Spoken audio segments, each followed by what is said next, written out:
tranche, ce sont les fermes vacantes, c'est-à-dire les domaines qui ont été abandonnés par les colons qui ont fui pour nous faire le coup de la Guinée, beaucoup. Beaucoup d'entre eux aussi pour avoir été les meilleurs soutiens de l'OAS. Leur départ devait entraîner l'asphyxie de l'économie algérienne. Et c'est pourquoi le gouvernement algérien a estimé qu'il n'était pas possible, qu'il n'était pas admissible de laisser en jachère les terres les plus riches de l'Algérie. Et voilà pourquoi un décret a été pris remettant dans le domaine de l'État les propriétés des colons qui ont été abandonnées.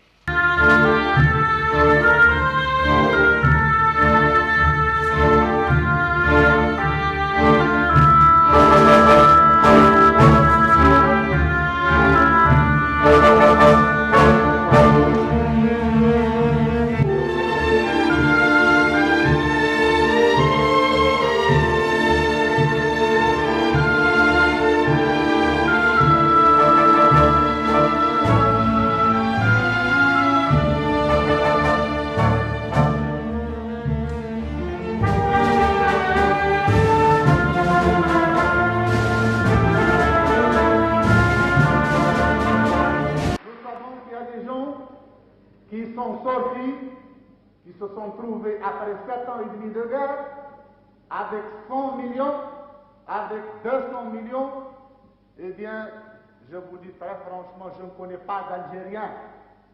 Pas d'Algérien qui ait pu s'en sortir honnêtement, avec pas 100 millions, mais avec 10 millions, car 7 ans et demi de guerre ont été le bain mort pour nous, et nous ont enlevé notre Grèce.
La courtoisie la plus stricte a présidé à ces conversations et nous avons rencontré beaucoup de compréhension dans l'explication de notre situation.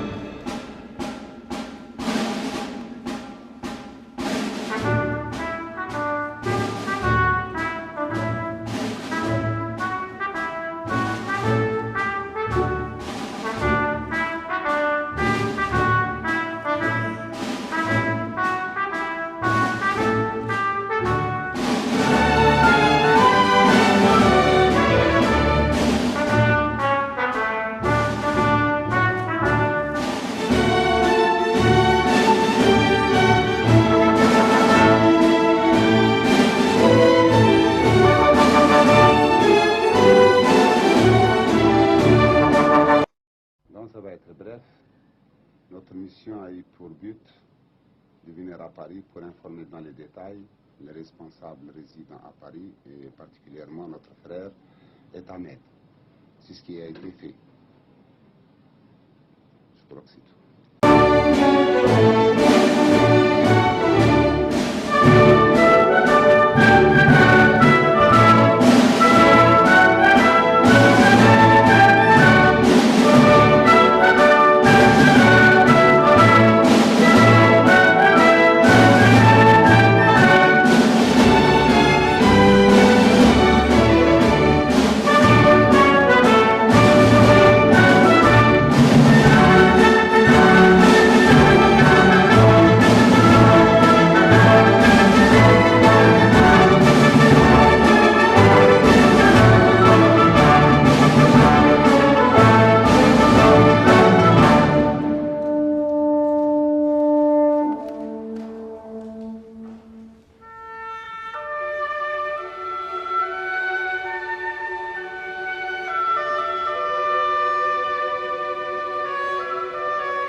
Depuis l'entrée en dissidence de la Kabylie, la situation n'a pas jusqu'à présent évolué vers les preuves de force que l'on avait pu craindre à un certain moment. Le gouvernement algérien a réagi, certes, et Ben Bella dispose depuis hier des pleins pouvoirs, mais il ne semble pas fermer la porte à la négociation. De toute façon, espère-t-il sans doute le pourrissement de la rébellion kabyle. Sur les lieux de la dissidence, les leaders de l'opposition multiplient en les motivant les déclarations hostiles au régime et poursuivent leur effort d'organisation. Ces images qui ont été filmées par les envoyés spéciaux de la télévision française nous montrent quelques scènes du climat et de l'activité qui règne là-bas. Elles précèdent les déclarations des deux principaux leaders de la dissidence, Aït Ahmed et le colonel Morand ou El Hadj, déclarations recueillies par Michel Honorin. Il s'agit d'un document exclusif qui ne peut avoir que la stricte valeur d'un reportage. Les déclarations que vous allez entendre n'engagent donc que la seule responsabilité de leurs auteurs. Il y a à peine 2 mois, quand je vous ai rencontré, vous étiez en civil et aujourd'hui vous êtes en militaire. C'est donc l'épreuve de force. Aujourd'hui, que nous avons atteint un seuil à partir duquel, où c'est la fascisation, c'est-à-dire la mort, la misère morale pour notre peuple, la misère sociale qui doit nécessairement suivre cette misère morale, ou bien la résurrection de notre révolution. Le fait de vous trouver là, dans le maquis, en pleine Kabylie, veut-il dire qu'il n'y a plus de chance de dialogue et que l'on risque d'avoir la guérilla? S'il y avait eu la moindre chance de dialogue, nous n'aurions pas raté. Mon colonel, vous avez fait 7 ans de guerre. Vous êtes prêt à recommencer? Oui, j'ai fait 8 ans de guerre contre le colonialisme. Si le gouvernement algérien décide à remplacer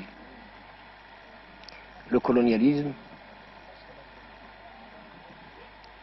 je suis prêt à faire face. C'est après avoir réfléchi que j'ai décidé de me retirer et de prendre mes responsabilités. C'est pour défendre la dignité et l'honneur des moudjahidines, des militants qui sont actuellement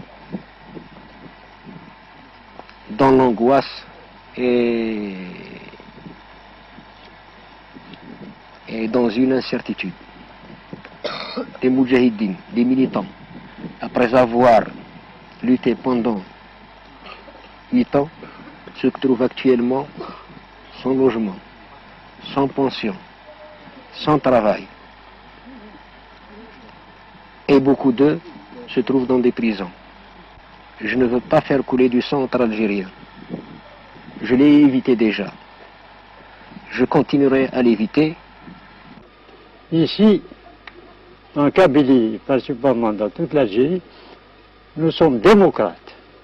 C'est la première démocratie du monde. Nous n'admettons pas de raïs. Abdelkader Ben Turki, qui a combattu la France, il est venu ici, l'histoire le mentionne, solliciter l'appui de la grande Kabylie. On lui a répondu, oui, nous voulons bien aller avec vous, mais à condition que vous ne soyez pas le grand raïs pour vous faire des salam alek. Si vous voulez être démocrate comme nous sommes avec vous. Sinon, on ne marche pas. Et si vous étiez plus jeune, vous auriez suivi le colonel Mandoulaj? Mais parfaitement, jusqu'à présent, je me suis... Voilà ce qui m'a poussé à prendre la déclaration dimanche dernier. Ce qui vous a coûté vos galons. Mes galons, ce n'est pas l'armée française qui me les a donnés, ni un monsieur qui est au pouvoir aujourd'hui. Mes galons m'ont été donnés par les moudjahidines qui la plupart ne se retrouvent pas parmi nous aujourd'hui. Je les ai gagnés au combat révolutionnaire, à la lutte de libération nationale.